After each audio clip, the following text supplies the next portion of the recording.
प्रकाश आदि कारकों की आवश्यकता होती है, लिख लिया। परंतु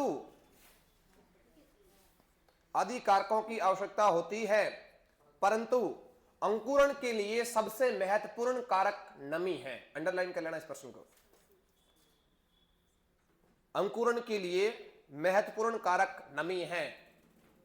मॉइस्चर जो होता है वो है। आर्द्रता और नमी को एक ना समझे। आर्द्रता को ह्यूमिडिटी कहा जाता है, नमी को मॉइस्चर कहा जाता है। इस वजह से प्रश्न है उत्तर चेंज हो जाएगा। ओके, आगे एक पॉइंट लिखो। तंबाकू एक ऐसा पौधा है जिसको अंकुरण के लिए रेड लाइट, लाल प्रकाश की आवश्यकता होती है। इंपॉर्टेंट पॉइंट है, ध्यान रख लेना। तंबाकू एक ऐसा पादप है जिसको अंकुरण के लिए लाल प्रकाश की आवश्यकता होती है। लाल प्रकाश की आवश्यकता होती है।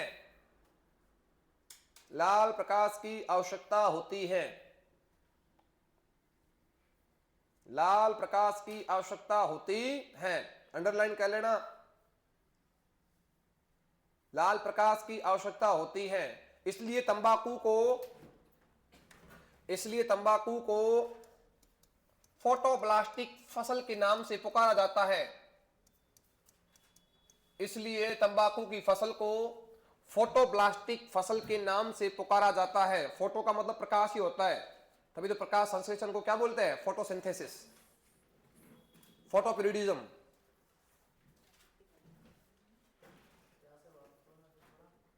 इसलिए तंबाकू को फोटोप्लास्टिक, प्लास्टिक मतलब ब्लास्टिक है बकर वाला, ब्लास्टिक कहा जाता है। मस्त है, बकरी तो किसने बना दिया यार। फोटोब्लास्टिक कहा जाता है। हो गया।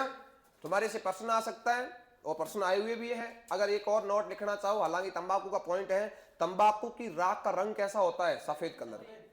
लिख लेना, कोई ऐसे काली भूरी क्रीमी वगैरह कुछ नहीं लिखना है। तंबाकू की राख का रंग। राख को इंग्लिश में क्या बोलते हैं? क्या बोलते हैं? ऐश बोलते हैं, ऐश। घर पे देखा है, घर पे कोई आ जाते हैं, वो अपने मेहमान में वो रखे होते बाहर ऐसे कुल्लर टाइप के, उसके अंदर जो है ना उसमें वो सिगरेट का थोड़ा छानते रहते हैं, वो जो आती है उसको क्या बोलते हो? पता नहीं, देखो निर्मा पता नहीं, उसको बोलता जाता है एस गार्ड। और लौकी को भी क्या बोलते हैं? एस गार्ड ही बोलते हैं। तो वो एस गार्ड है। वो एस का मतलब तो क्या है? एस डिस्क बोल दो, एस गार्ड है सुरक्षा करने वाला, तो एस डिस्क बोल सकते हो आप उसको। एस का मतलब राख ही होता है, राख जहां पे गिरी जाती है वो। हाँ, आप बानी और तो हम कुछ नहीं बोलते। बोल क्या? हाँ, रख तो राख को तो वो भाषा में रख तो बानी तो बोलते हैं। हो गया, चलो आगे चलो। लिखो सुषुप्त कालिका की प्रकार। ये तो सारी मैंने बातें करी नहीं थी, सब लिखाई है ना। वो तो क्या है, छुपी हुई अंदर बातें हैं। लिखो इसको। Enforced, innate, induced. इननेट को जन्मजात कहा जाता है ना।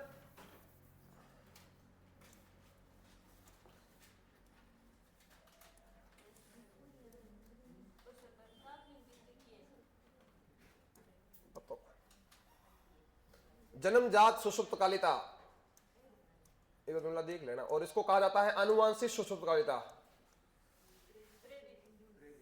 हाँ, प्रेरित। जन्मजात और प्रेरित एक ही होती है। प्रेरित सही है ना? नेट में लिखा है, मैं लिखा था नहीं। हिंदी वाले क्या शब्द कंफ्यूज करते हैं अपने को। तीन ये तो क्या है, परीक्षाओं में भी ये नहीं आते। प्रॉब्लम ये है, ऐसा लिखा हुआ था इन नेट।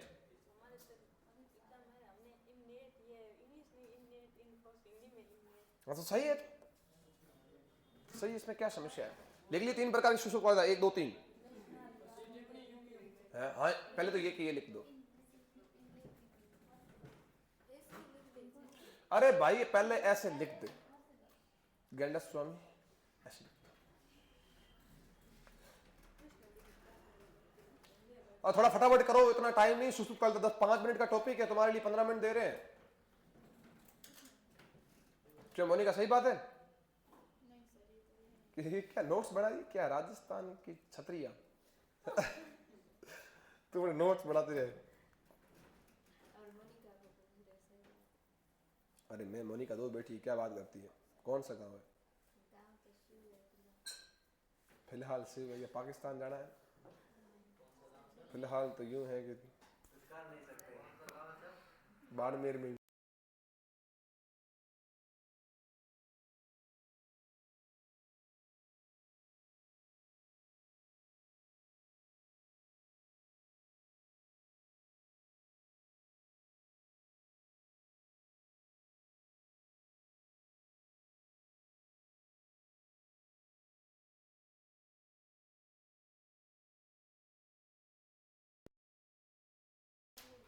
नहीं नहीं, सर्फ और कुछ नहीं कर सकते। नहीं तो एक पॉइंट यहां पे लिखा देता हूं, जंगली जई एकमात्र ऐसा पादप है जिसके अंदर तीनों प्रकार की सुषुप्त कालिताएं पाई जाती है। ये लिख जस्ट इसके नीचे। हाँ कोई बात नहीं बेटे, हेडिंग लगा दी तो बाद में लिख लेना। जरूरी तो है नहीं कि ऐसा कौन सा गुड मिलने वाला तुम्हें।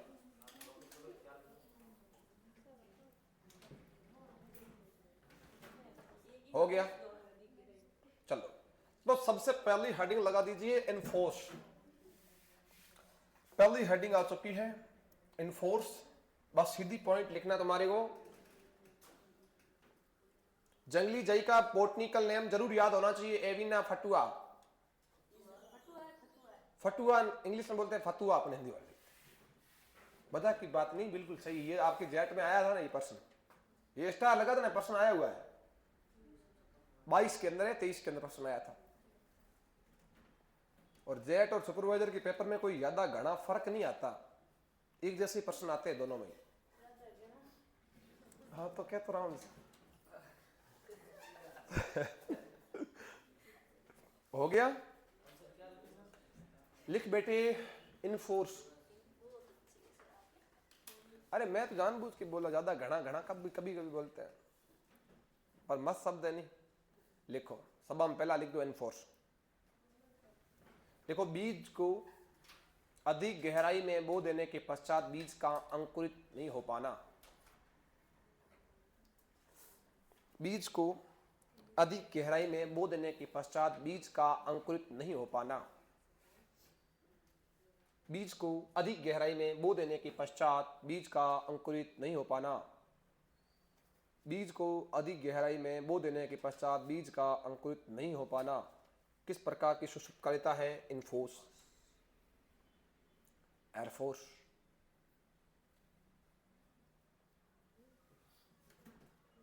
हो गया क्या? ठीक है, पहला नंबर लिख लिया।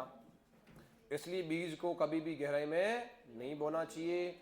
हल्के बीजों को कम गहराई पे बोना चाहिए, लगभग 2 से लेकर 3 सेंटीमीटर तक। ये बात की बातें हैं जब आप लोग एक एक फसल को पढ़ोगे। अगर लिखना चाहो तो लिख सकते हो, हल्के बीजों को 2 से लेके 3 सेंटीमीटर, 3 के नीचे अंडरलाइन कर लेना। हल्के बीजों को 2 से 3 या 3 से 4 लास्ट सेंटीमीटर तक बोना चाहिए। 2 से 3 सेंटीमीटर खूब है, 2 से 4 3 तक लास्ट। 2 से 3 सेंटीमीटर तक बोना चाहिए। क्यों बोना चाहिए इंद्रमा?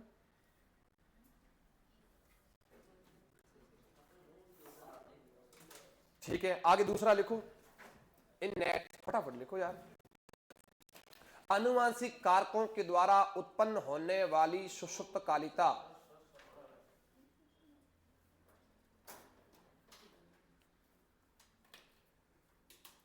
आनुवांशिक कारकों के द्वारा उत्पन्न होने वाली सुषुप्त कालिता।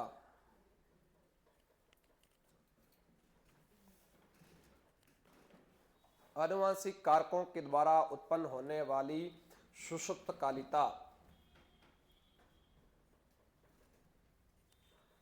लिख सकते हो फटान फटन जटा जट। जैसे जैसे लिखो, लिखो बीज चोल का कठोर होना। जैसे बीज चोल का कठोर होना। जैसे क्या लिखोगे? बीज चोल का कठोर होना।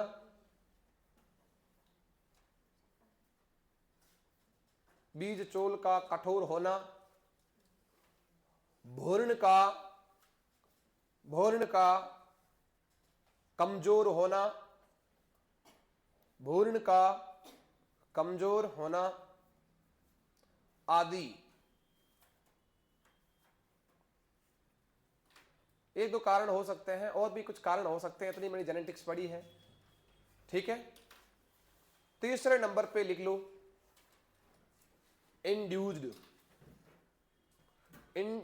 प्रेरित सुषुप्तकालिता, प्रेरित सुषुप्तकालिता, प्रेरित सुषुप्तकालिता।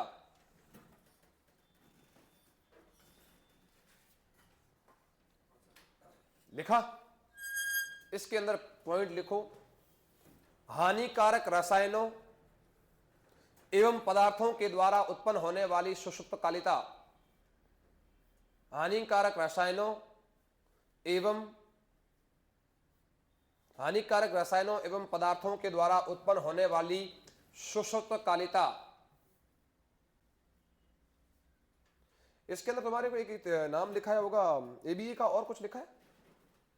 बस एक एबीए नहीं, वो तो इस परिभाषा में, वो तो आलू के अंदर है नहीं, परिभाषा में बस इतना लिखा है ना कि अनुमान ये हानिकारक पदार्थों के द्वारा उत्पन्न होने वाली सुषुप्तकालिता, बस। ओके, चलिए लिख लिया क्या? अब आप लोगों को ये मालूम होना चाहिए कि अब तो ये तो सुषुप्तकालिताओं का एक प्रकार है। अगर ये किसी ने लाइन नहीं लिखी है तो वापस लिख लेना, क्योंकि पहले मैंने नोट तो करवा दिया, फिर भी कोई पीछे बच गया तो लिख लेना। जंगली जई एविना फतुआ एक ऐसा पौधा है जिसके अंदर तीनों प्रकार की सुषुप्तकालिता पाई जाती है। क्लियर? ओके, अब चलते हैं आगे। सुनो, सबसे पहले अगर इन बाई केस ये सुषुप्तकालिताएं हो रही है तो आप लोग इसको तोड़ोगे कैसे, आप लोग क्या करोगे? तो थोड़ा ध्यान रख लेना है कि हमें सबसे पहले तो करना है बीजो उपचार। क्या करना भैया? बीजो उपचार। बीजो उपचार करने के लिए तुम लोग क्या काम में लेके आ सकते हो? एक तो हमारे पास में आ सकता है GA3, जिसको अपन क्या बोलते हैं? Gibberellic acid. यही है आपका जिब्रेलिन हार्मोन। इसका क्या काम है? सुषुप्तकालिता। यह सुषुप्तकालिता को तोड़ता है, यह सुषुप्तकालिता को तोड़ता है। Very very most important point है, ध्यान रख लेना। और यह हार्मोन है, यह क्या है? हार्मोन। भले साथ में लिख दो, कोई समस्या नहीं इसमें। तो यह एक प्रकार का क्या है भैया? हार्मोन है। उसके बाद में एक आपने नाम सुना होगा KNO3, जिसे अपन क्या बोलते हैं? Potassium nitrate. बता सकते हो पोटेशियम नाइट्रेट के अंदर नाइट्रोजन की मात्रा कितनी है? पोटेशियम नाइट्रेट के अंदर, और नाइट्रोजन कितना है? 13, और पोटेशियम कितना है? बिल्कुल सही। 1 से लेके 3% तक हमारे को ये मात्रा उपयोग में लेनी चाहिए। 0.1,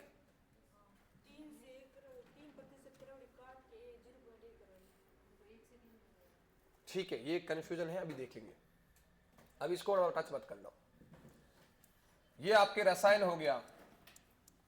था यूरिया की मात्रा तो 0.1 थी, या तो 1 से 3 ही होगी मेरे ख्याल से, तो अब पता नहीं, पर 100% 1 से 3 ही है, बट फिर भी इनकी करेक्शन है तो अपन देख लेंगे।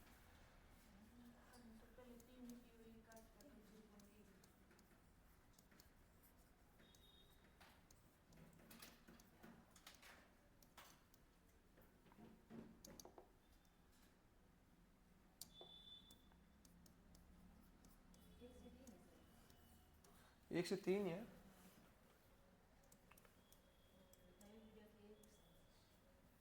हाँ,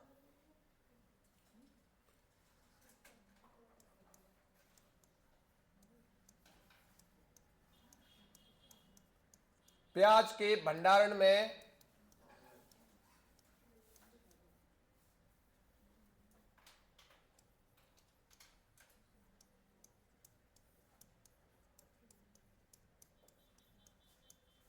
देखो यहां पे इसका अलग केस है। प्याज के भंडारण के लिए, अगर आप प्याज का भंडारण करके बैठे हो, उसके ऊपर अंकुरित ना हो, इसके लिए अपन मैलिक हाइड्राजाइड का प्रयोग करते हैं। इस चीज के बारे में ध्यान रखें।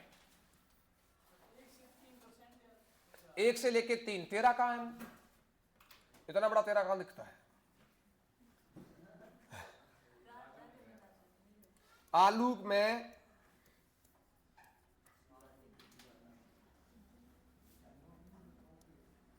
सुषुप्त कालिता, ये लाइन लिख ली तुम लोगों ने सारों ने? आलू में सुषुप्त कालिता को तोड़ने के लिए थायो यूरिया का उपयोग किया जाता है।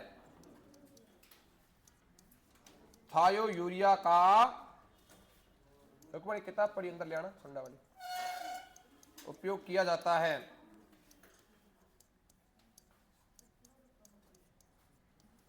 ये थायो यूरिया सुषुप्त कालिता को तोड़ता है। आई बात समझ में, है ना? थायो यूरिया जो है वो इसको तोड़ता है। पर अभी आपको बताएंगे कि भैया रोकेगा कौन।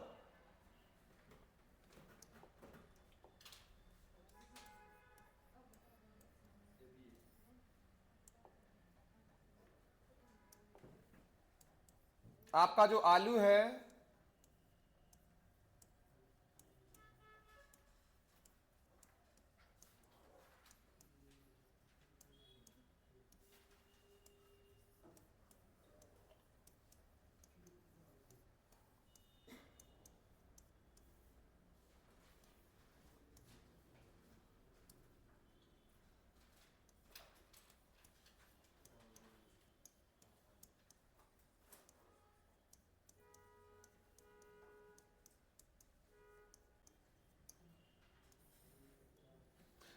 आलू के अंदर सुषुप्त कालिता को बढ़ावा देने के लिए अपन कौन सा रसायन डालते हैं? क्लोरोप्रोफॉर्म। वो तोड़ेगा कौन? थायो यूरिया। इसको लिखो एक बार तुम लोग फटाक से।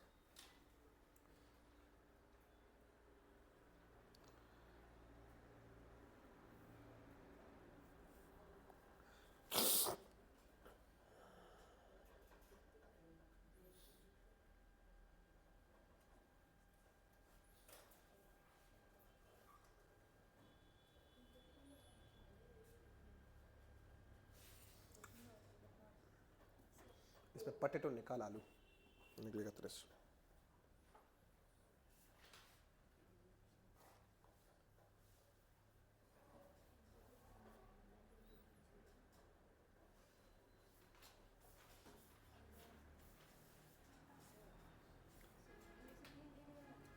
है?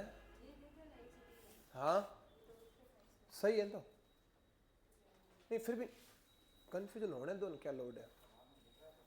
0.1% थायो यूरिया है। तो कोई बात, 0 पॉइंट हो सकता है, क्योंकि अभी भी होगा।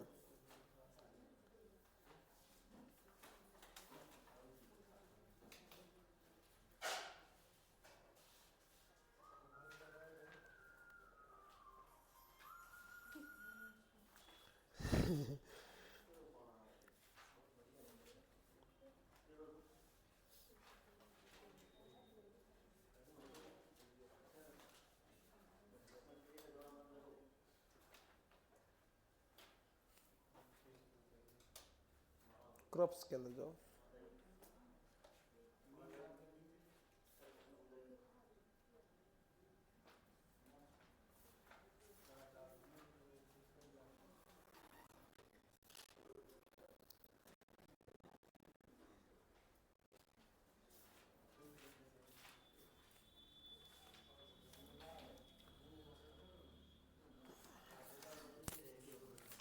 जल्दी लिख लो।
रोकता है, अभी बताते हैं सारे। हो गया, चलो एक बार बोर्ड पे वापस ध्यान दो। सबसे पहले हमारे पास में सुषुप्त कायता को तोड़ता कौन है? जिब्रेलिन। कौन तोड़ता है? जिब्रेलिन। इन भाई केस अगर ऑप्शन में जिब्रेलिन नहीं आ गया तो फिर क्या करोगे? उसकी जगह ऑप्शन जाएगा साइटोकाइनिन। लिख लेना भैया, जिब्रेलिन 1 और नंबर 2 पे टिका दो साइटोकाइनिन, सीके, शॉर्टकट में सीके कर दो, साइटोकाइनिन। ये दो ऐसे हार्मोन हैं जो सुषुप्त कायता को तोड़ते हैं। क्लियर है क्या?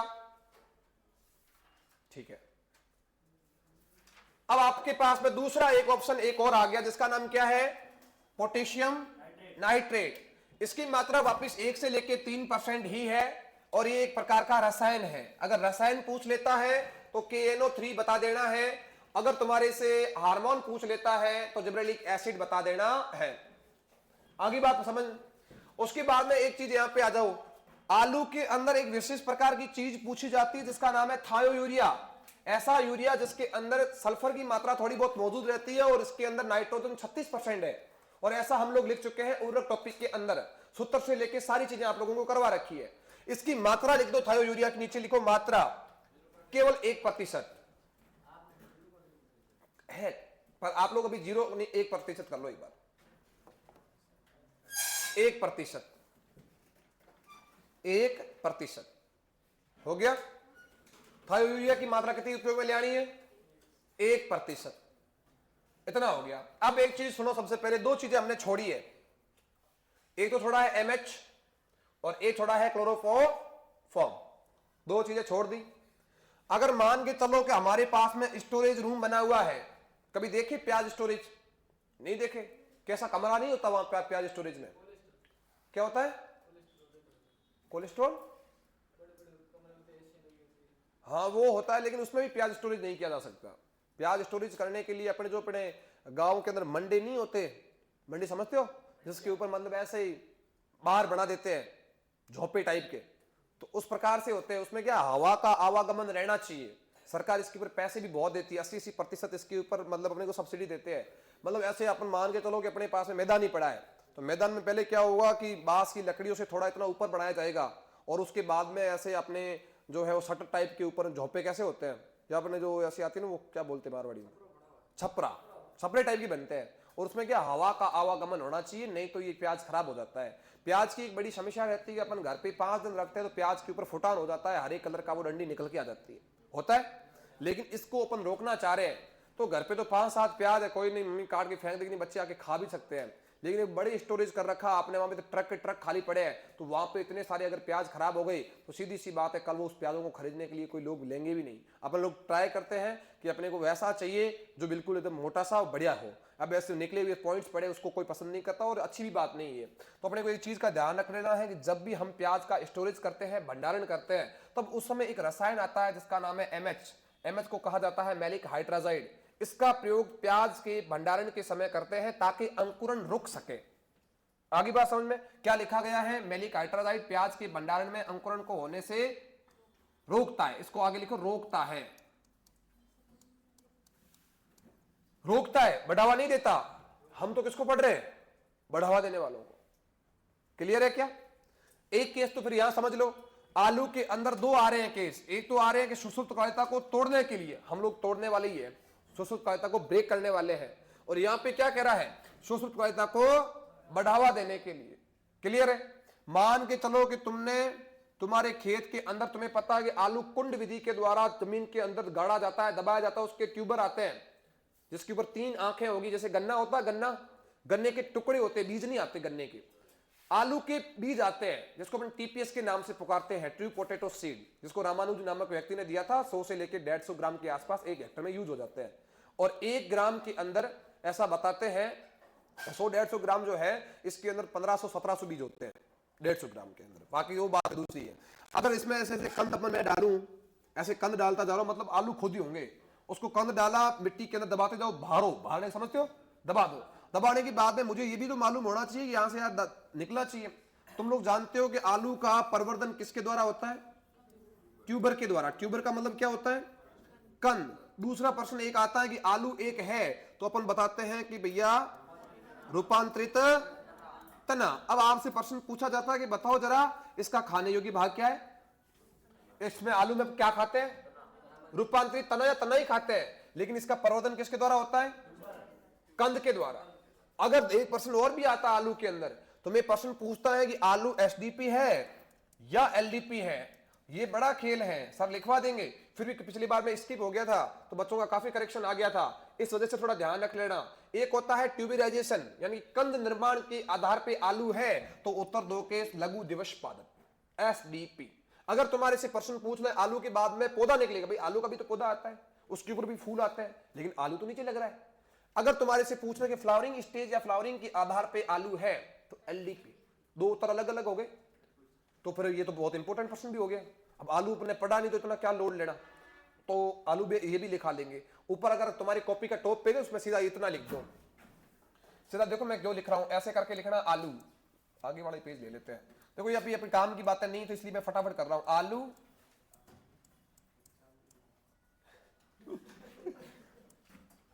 ट्यूबराइजेशन, कंद निर्माण,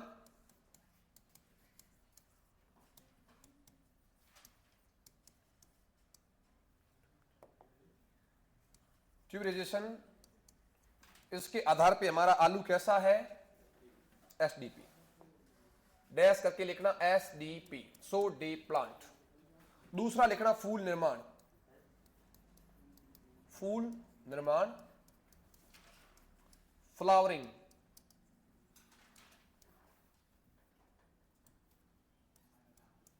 फ्लावरिंग, फूल आने पे हमारा जो आलू है वो है एलडीपी, लॉन्ग डे प्लांट। दो इंपॉर्टेंट केस है, इसको लिख लीजिएगा।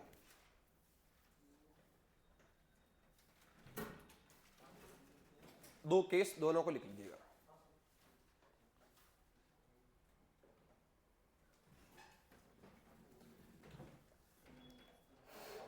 जल्दी करें।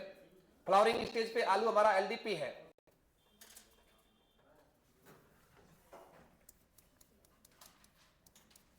शॉर्टकट में कर लो टीएफएसडी, कुछ नहीं बेटा। ठीक है, ट्यूबराइजेशन, एस का मतलब एसडीपी, एफ का मतलब फ्लावरिंग, एल का मतलब LDP. L L S L रे शॉर्ट कट रहे ऊपर लिख दो, कोई ट्रिक नहीं है, हल्का हिंट रह जाएगा। और आलू में कंद निर्माण के लिए सबसे अच्छा टेम्परेचर कितना रहता है, तो मस्त मोटे मोटे कंद बड़े 16 से 18, 18, 17, 18, 19 से ना बढ़िया रहता है।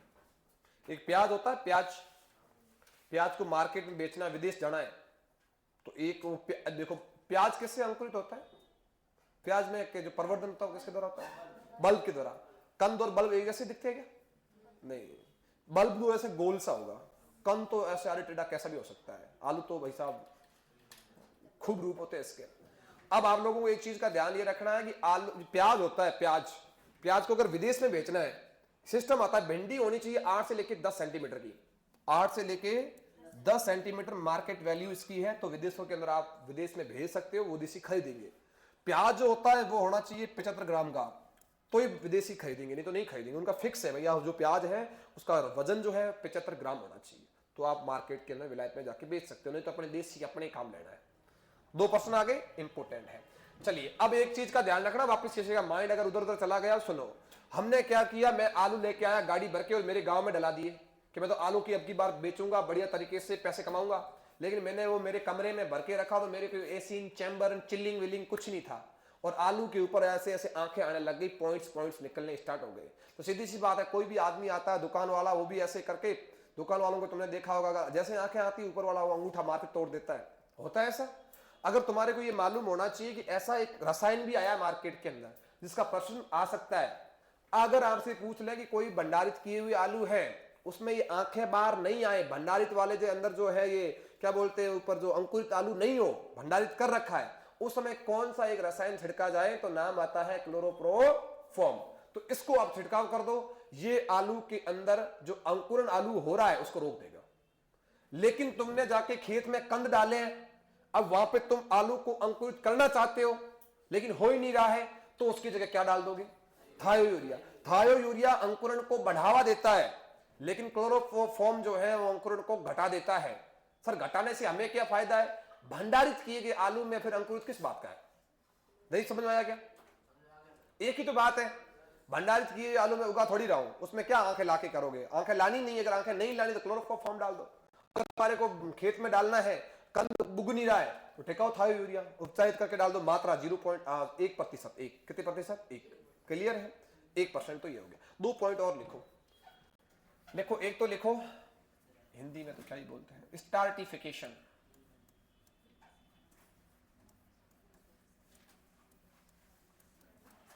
स्तरीकरण,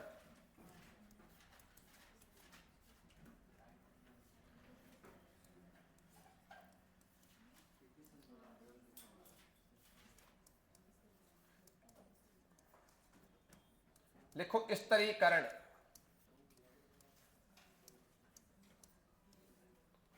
देखो स्टार्टिफिकेशन,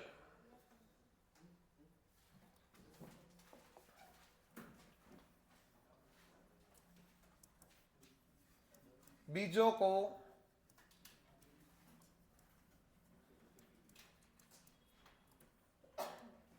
अंकुरित होने के लिए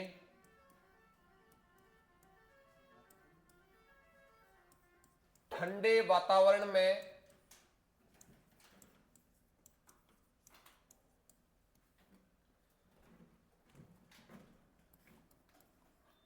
चिल्लिंग टेम्परेचर, तापमान पर रखना क्या कहलाता है? स्टार्टिफिकेशन कहलाता है। इसमें क्या करते हैं? इसमें बीजों को 2 से 8 डिग्री सेंटीग्रेड तापमान पर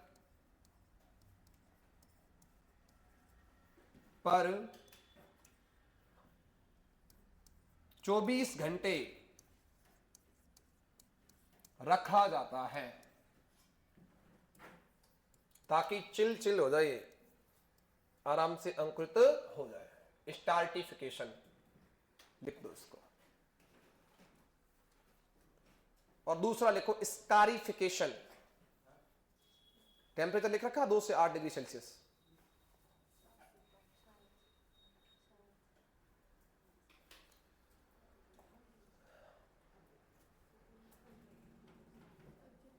है, लिखो लिखो।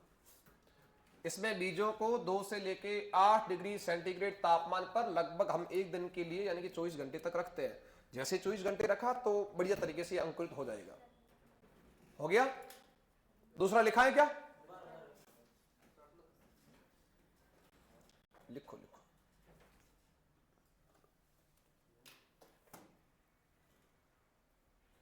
दूसरा लिखो स्कारिफिकेशन। स्कारिफिकेशन हिंदी में नहीं लिखना है, खुरचना लिख दो, खुरचना। खुरचना, हाँ।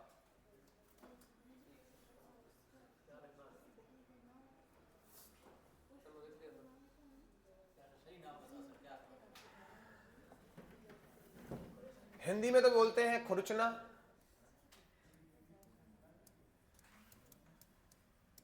स्कारिफिकेशन,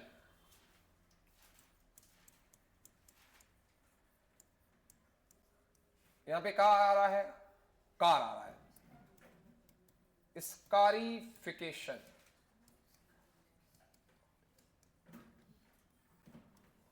स्कारिफिकेशन का हिंदी में कहते हैं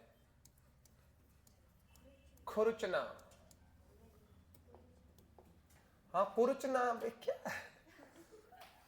खुरचना कुरचना में क्या फर्क है? कुरचना तो लिखते नहीं है। कौन बोला ये?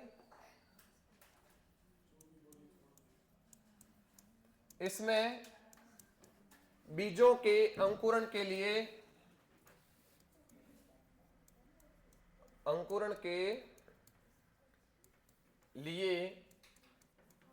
यांत्रिक, भौतिक, रासायनिक विधियां अपनाई जाती है। विधियां अपनाई जाती है।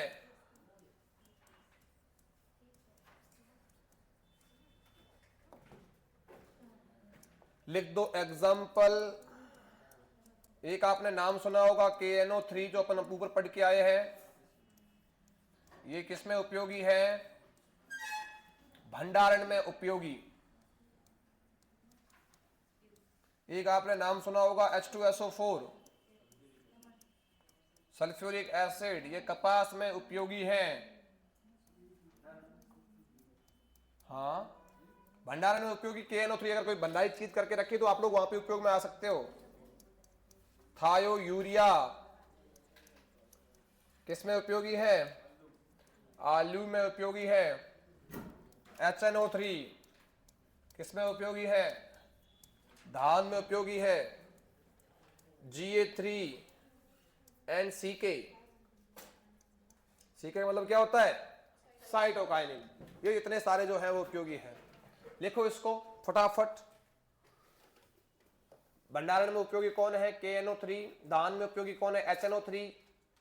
कपास में कौन सा उपयोगी? H2SO4। और कौन कौन से लोग हैं तो वो आपके सामने पड़े हैं। तो तुम बताओ।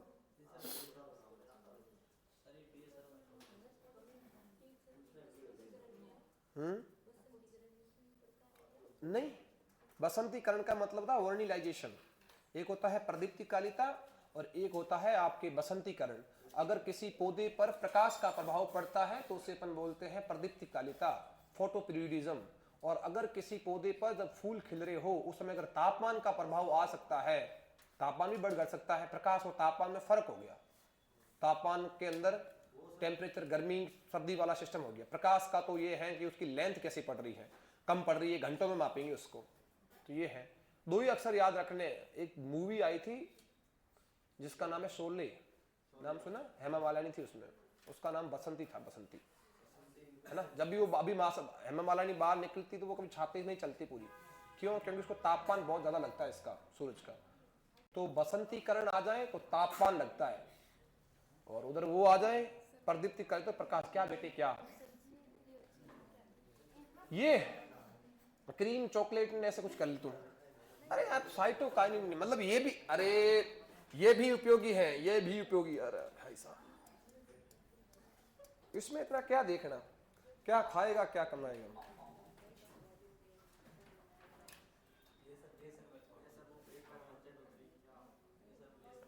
पता कौन किया है? हाइड्रोजन नाइट्रेट, इतना मेरे को NO3 का नाइट्रेट होता है, H का हाइड्रोजन होता है। बीज की जीवन क्षमता की क्या परिभाषा? परिभाषा कुछ नहीं, बीज के जीवित होने का प्रमाण ही बीज की जीवन क्षमता है। कोई इसकी परिभाषा थोड़ी है। सीड वाइबिलिटी क्या होती है? कुछ नहीं।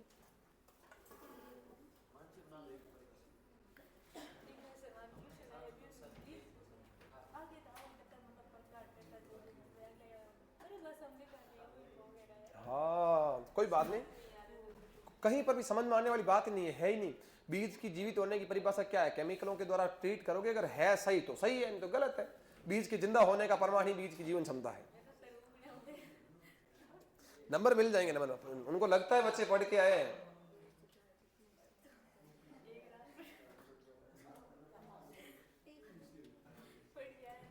लिख लिया क्या? ये सारे के सारे आपके हो गए हैं क्या? सुषुप्त कालिता वाला टॉपिक एंड। सुषुप्त कालिता क्या हो चुकी है? समाप्त। कोई भी प्रश्न सुषुप्त कालिता से आ जाए उसको बढ़िया तरीके से तुम्हें ट्रीट करना है। आगे बढ़े। You welcome. हाँ 1 घंटा ठीक है। एक मिनट रुकना। स्टार्टिफिकेशन और स्कारिफिकेशन में ध्यान रख लेना, स्पेशल केस है, कोई भी मजाक मस्ती नहीं चलेगी। क्लियर? आप लोगों का रविवार तक जो कल टेस्ट लगना है उसमें यहां तक आ जाएगा।